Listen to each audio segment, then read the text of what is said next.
में वोट का अधिकार सबको नहीं था। इस देश में राजतंत्र था, राजा महाराजा राज करते थे और जो रानी के पेट से जन्म लेता था उसके माथे पर लिखा होता था कि ये राज करेगा, ये राजा बनेगा। लेकिन एक समय ऐसा आया, आजादी का संघर्ष स्टार्ट हुआ, आजादी के संघर्ष में सब लोगों ने बलिदान दिया और एक समय ऐसा आया कि अंग्रेजों के पैर उखड़ गए।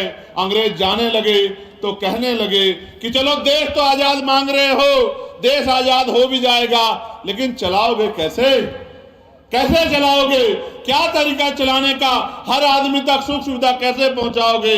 तो सबने देखा कि ये तो वाकई में कठिन काम है। इसके लिए देश विदेश में जाया गया, हर आदमी से बात की गई, बहुत सरकारों से बात हुई कि देश कैसे चलेगा।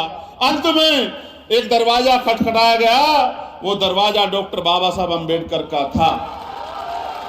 जब उस दरवाजे को खटखटाया गया और ये पूछा गया कि देश कैसे चलेगा, उन्होंने कहा इस देश का संविधान लिखा जाएगा, वो संविधान सुनिश्चित करेगा कि गणतंत्र का मतलब ये होता है कि जनता द्वारा जनता का शासन, जनता जिसको चाहेगी कुर्सी पर बिठा देगी और जिसको चाहेगी जमीन पे पटक देगी। जनता का राज होगा, जनता के हित की बात होगी, कोई असमानता नहीं होगी, ना सामाजिक रूप से, ना आर्थिक रूप से, ना राजनीतिक रूप से, ना धार्मिक रूप से, कोई छोटा बड़ा नहीं होगा, सब बराबर होंगे।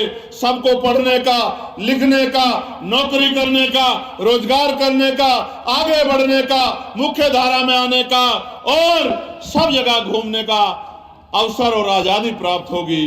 तो उन्होंने कहा फिर ये ऐसा है कि उसके लिए कमेटी बनेगी, ड्राफ्टिंग कमेटी एक सीमित समय में तैयार करेगी भारत के संविधान को, और 2 साल 11 महीने 18 दिन बाद वो संविधान बन के तैयार हुआ।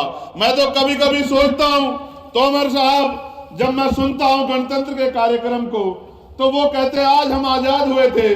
मैंने दिल्ली में भी मीडिया को सुना, मीडिया वाले पूछते आज क्या दिन है, लोग कहते आजादी का जश्न मना रहे हैं। इसका मतलब